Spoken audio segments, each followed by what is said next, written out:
Welcome to The Explainer. We're kicking things off with a ton of energy today because we are unpacking a truly mind-bending paper called The Sovereign and the Pretenders. We're going to explore a premise drawn straight from this text, and honestly, it's about a millennia-spanning cosmic turf war that has literally been hiding in plain sight throughout the entire biblical narrative. Our source argues that we aren't just looking at a quiet, abstract spiritual backdrop here. No. The text presents a world populated by rebels, supernatural warlords, basically a divine council gone completely rogue. And it's their rebellion that drives the central conflict from Genesis all the way to Revelation. It's an absolute paradigm shift, and we're going to break down exactly how this hidden framework completely changes the way we understand these ancient texts. Okay, let's dive right into this by shattering a massive preconception right out of the gate. What if the gods of the ancient world were actually real? The source material argues that the biblical authors didn't look at the gods of neighboring nations, Egypt, Babylon, Canaan, as imaginary statues or just cultural myths or like poetic shorthand for the weather. Instead, they viewed them as actual, existing supernatural beings. They were real members of a divine council, originally created to govern the cosmos, who went rogue, demanded worship, and started oppressing humanity. But wait, you might be wondering, doesn't the text constantly say there is only one God? Now, what's really interesting here is how the source material resolves that exact theological hurdle. It points out a totally crucial distinction between two concepts: incomparability and ontological exclusivity. I know that second term sounds super academic, but it just means being the only spiritual entity that exists. When ancient texts say things like, "I am the Lord and there is no other," our modern minds automatically hear, "I am the only spiritual being in existence." But the paper argues that this is actually the language of incomparability. It's kind of like when the ancient city of Babylon declared, "I am, and there is none else beside me." Babylon wasn't claiming to be the only city on planet Earth. It was claiming to have absolutely no rival. In the same way, Yahweh is completely peerless, the unique, uncreated sovereign. But crucially, he is not the only resident of the spiritual world.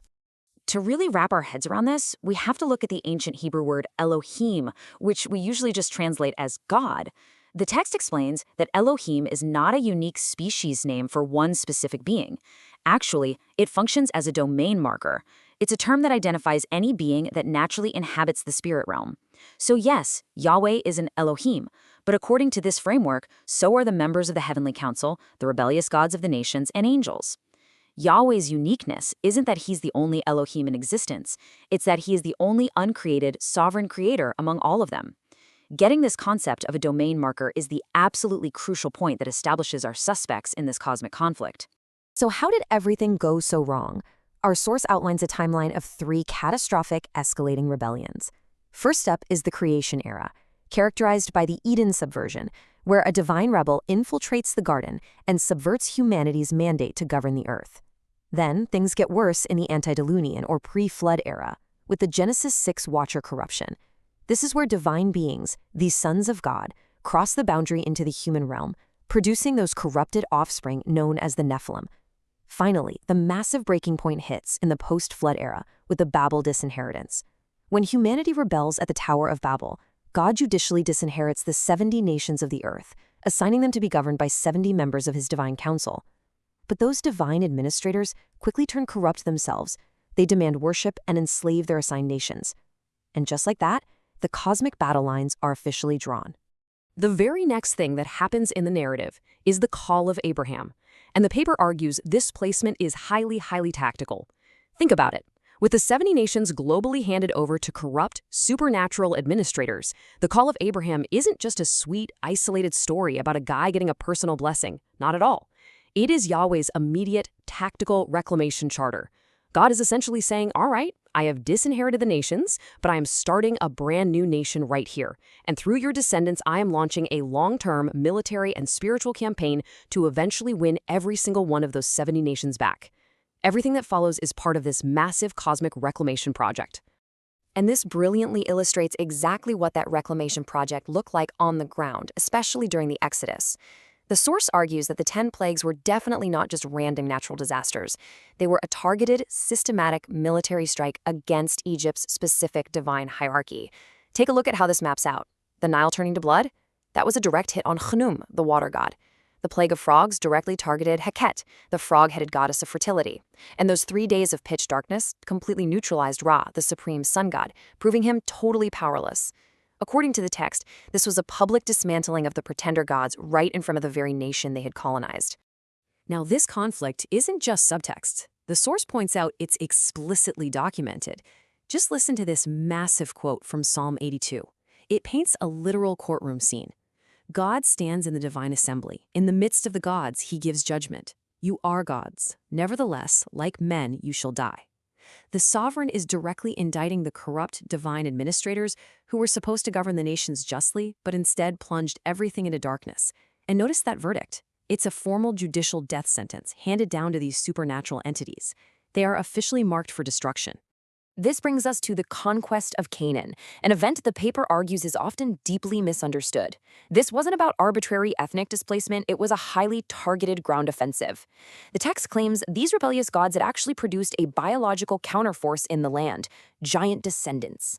These giant clans, known specifically as the Anakim and Rephaim, trace their dark lineage right back to that second rebellion of the Nephilim before the flood. The Israelites were specifically tasked with clearing out this supernatural counter-campaign, especially in a region called Bashan. Why Bashan? Because it was considered cosmic ground zero. It was viewed as the gateway to the underworld and was heavily populated by these exact giant bloodlines. It was a physical war, for sure, but with incredibly deep cosmic roots. Let's move on and see how this builds into an explosive climax in the New Testament. The paper frames the entire earthly ministry of Jesus as a brilliant 3-step tactical progression designed to assault these ancient enemy strongholds. Step 1 is breaching enemy territory, taking the fight straight to their geographical centers. Step 2 is plundering the strongman, which totally reframes his exorcisms. They aren't just medical healings, they are acts of territorial reconquest. And step 3 is the cosmic ambush, where the ultimate trap is finally sprung on the rebel gods at the cross. To see step 1 in action, we just need to zoom in on Caesarea Philippi. This place was located right at the foot of Mount Hermon, and the source emphasizes that this site wasn't chosen by accident. It was a notorious center of pagan worship heavily associated with the Ancient Watcher Rebellion and the underworld. Literally enemy ground zero. So when Jesus stands right there and says, "On this rock I will build my church and the gates of Hades shall not prevail against it," the text argues he isn't using some polite metaphor. He is issuing a literal military challenge at the enemy's most fortified geographic location, declaring flat out that their defenses are going to fall. Then there is the fascinating math behind his ministry. Have you ever wondered why Jesus specifically sent out exactly 70 disciples in Luke chapter 10? The source connects this number directly back to the Tower of Babel. Remember those 70 nations assigned to the 70 rebel gods? Sending out exactly 70 human emissaries to heal and cast out demons was a calculated, real-time counteroffensive. It was a direct, undeniable message to the supernatural realm that those 70 lost nations were officially being taken back. Which brings us to the crucifixion itself. Our text describes this as the ultimate sting operation. Ephesians 3:10 actually reveals the underlying strategy, stating the goal was that, quote, through the church, the manifold wisdom of God might now be made known to the rulers and authorities in the heavenly places. The paper argues that the hostile powers engineered the crucifixion thinking it was their ultimate victory.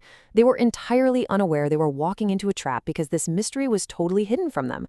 By killing the innocent Son of God, they literally triggered their own judicial defeat.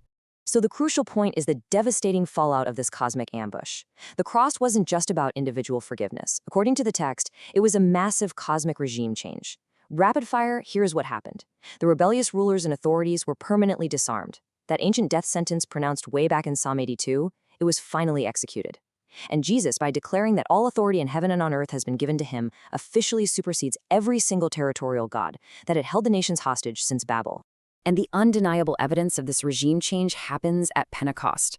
The source points out how Pentecost perfectly mirrors and reverses the tragedy of Babel. Think about it. At Babel, humanity was scattered, languages were confused, and the nations were lost to rebel gods.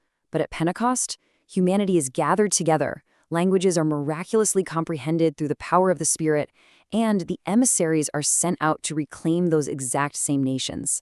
It's the global post-war governance plan officially being initiated through the early church. Which brings us to the finish line of this paper and leaves us with a truly massive question to consider. You see, the biblical narrative doesn't end with a neutral, ungoverned world. It ends with the pretender gods permanently displaced. The ultimate goal of this entire cosmic war, according to our source, is for glorified humanity, the very beings those rebel gods tried so hard to destroy, to displace them, take their place in a renewed divine council, and rule the reclaimed nations forever. So the high-stakes question the text leaves us with is simply this: are you ready to take your place in the renewed divine council and govern the reclaimed nations? Thanks for joining me on this explainer, and keep exploring.